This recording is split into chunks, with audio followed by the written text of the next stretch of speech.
Hey, what's up guys, welcome back to my YouTube channel. So guys, in this video I'm going to show you how to fix iPhone sound not working without the headphones. So guys, let's get started this video without wasting any time. So guys, first of all, restart your iPhone. So for the restart iPhone, tap on power button and volume up at the same time.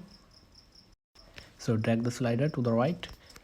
So after restarting your iPhone, open lock screen here. And after this, the next solution is try plugging and removing headphones again.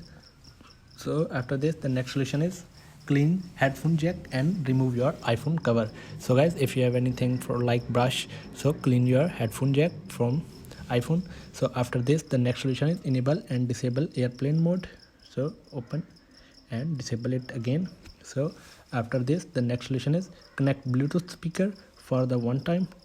So tap on Bluetooth and connect any Bluetooth speaker on your iPhone and turn off Bluetooth again. And after this, the next solution is update your iPhone to the latest version. So for this, open setting, scroll down, tap on general, tap on software update. So guys, check for update. So guys, if you have available any update on your iPhone, so update your iPhone to the latest iOS version. So guys, here are some simple solutions to fix this issue.